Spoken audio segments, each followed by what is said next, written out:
Hello toi, bienvenue dans l'agence Concept Linda Déco. Alors aujourd'hui je fais mon grand retour dans mes vidéos et je suis tellement heureuse de vous retrouver. Aujourd'hui je vais te donner 7 erreurs à éviter quand tu aménages ton salon. Cette vidéo vient en complément de la vidéo que j'avais faite en te donnant les étapes pour bien décorer ton salon. Je t'invite à aller regarder cette vidéo et je mettrai le lien dans la barre de description de cette vidéo. Pour ceux qui ne me connaissent pas encore, je m'appelle Linda Tsabazi Azoni, je suis architecte d'intérieur et décoratrice. Je vous poste une vidéo déco tous les samedis à 10 h sur ma chaîne YouTube. Pour toujours avoir plus de contenu, abonne-toi à ma chaîne et surtout déclenche la petite cloche pour recevoir des notifications à chaque fois que je poste de nouvelles vidéos. Viens également t'abonner à mon compte Instagram et à ma page Facebook Concept Linda Déco sur lesquels je partage mes projets en déco, des astuces déco, bref je t'en dis pas plus. Rejoins-moi sur mes comptes Instagram et ma page Facebook.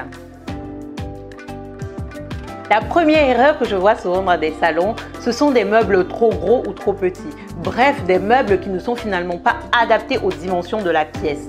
Ce que je te conseille de faire, si par exemple tu veux aménager ton coin de détente ou ton coin de télévision, tu auras besoin forcément d'un canapé et des fauteuils. Je te conseille de choisir ces canapés et fauteuils en tenant compte du fait que tu dois laisser 40 cm minimum entre ton fauteuil et la table basse ou ton canapé et la table basse. Avec cette règle simple, ça va te permettre finalement de déterminer les bonnes dimensions que tu vas devoir choisir pour tes canapés et tes fauteuils. Donc, tu l'as compris, il faut bien sûr en amont déterminer les bonnes dimensions de ton mobilier avant de te rendre en magasin. La deuxième erreur que je vois souvent, c'est d'avoir une seule source lumineuse et bien sûr la source lumineuse qui vient au milieu de la maison. Moi, je pense que c'est une erreur à ne pas commettre parce que le salon a plusieurs fonctions. Dans le salon, tu es amené à regarder la télé, à bouquiner, à jouer avec les enfants. Et donc, du coup, toutes ces fonctions-là ont besoin forcément d'un éclairage particulier. Moi, je te conseille d'ajouter plusieurs sources lumineuses pour compléter la lumière centrale qui vient du plafond. Ça va te permettre ainsi de dynamiser ta décoration et d'apporter beaucoup de chaleur également à ta décoration. La troisième erreur que je vois souvent, c'est de coller un tableau sur chaque mur pour éviter d'avoir des murs vides. Franchement, erreur à ne pas commettre. Ce que je te conseille de faire, c'est d'avoir quelque chose d'assez professionnel. C'est de créer par exemple une galerie sur un mur. Donc, choisis un mur et expose en fait, mets en scène les souvenirs que tu as en famille, les objets que tu aimes bien comme des juillettes, des éventails. Bref, fais marcher ton imagination et inspire-toi des décorations qu'il y a sur le net pour créer finalement un mur de cadre ou un mur tout simplement de décoration qui fait penser par exemple à une galerie marchande ou à une exposition. Ça va créer beaucoup de cachets, d'originalité et de peps à ta décoration. Si tu n'as pas regardé ma vidéo sur comment faire un mur de cadre, je t'invite à le faire. Je te mets également le lien dans la description de cette vidéo. La quatrième erreur que je vois souvent, c'est le sujet des rideaux.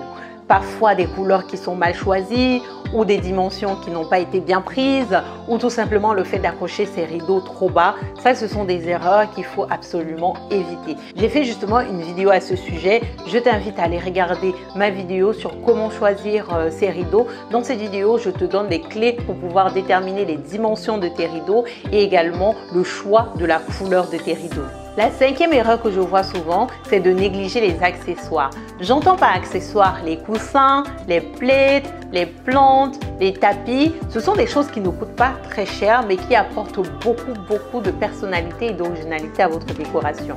Donc pour choisir les coussins, choisissez quand même des coussins qui cadrent quand même avec votre palette des couleurs, de manière à avoir une harmonie colorée.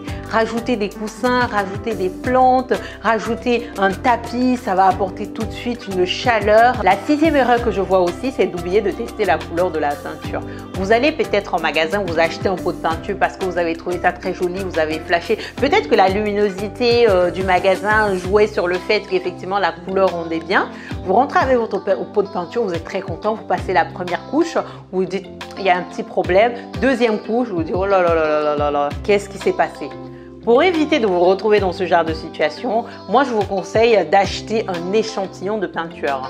Prenez cet échantillon, testez-le sur une partie de votre mur et laissez-le 1, 2, 3 jours pour voir si la couleur vous plaît toujours. Et si c'est le cas, allez acheter votre pot de peinture et mettez la peinture dans toute la maison. On débouche directement sur la 7e erreur.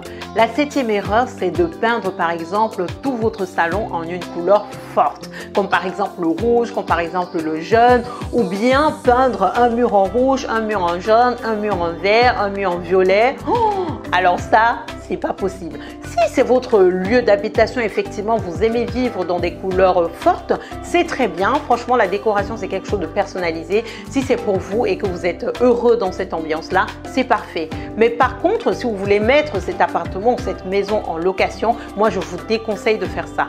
Je vous conseille, si vous aimez bien les couleurs fortes, de choisir par exemple un seul mur et de le repeindre à une couleur forte. Ça va apporter tout de suite du cachet et ça va créer beaucoup de personnalité à votre décoration. Voilà en gros les 7 erreurs que je voulais partager avec toi pour que tu puisses les éviter. Et si tu es déjà tombé dans ces erreurs, de corriger le tir. Dis-moi en commentaire les erreurs que tu as déjà commises et que potentiellement tu vas corriger. Pour toujours avoir plus de contenu et de conseils de pro, abonne-toi et surtout déclenche la petite cloche pour recevoir des notifications à chaque fois que je poste de nouvelles vidéos. Like ma vidéo si tu as aimé, commente, partage. Partage sans modération comme tu le sais. Ma vidéo c'est la cola. La cola est destinée à être partagée sans modération, donc partage, partage, partage. Viens également t'abonner à mes comptes Instagram Concept Linda Déco et ma page Facebook Concept Linda Déco sur lesquels je partage mes conseils en déco, mes astuces, mes projets en déco, des jeux concours, bref, je t'en dis pas plus. Rejoins-moi, tu vas voir par toi-même. Moi, je te fais des gros bisous et je te dis à samedi prochain pour une autre vidéo. Au revoir!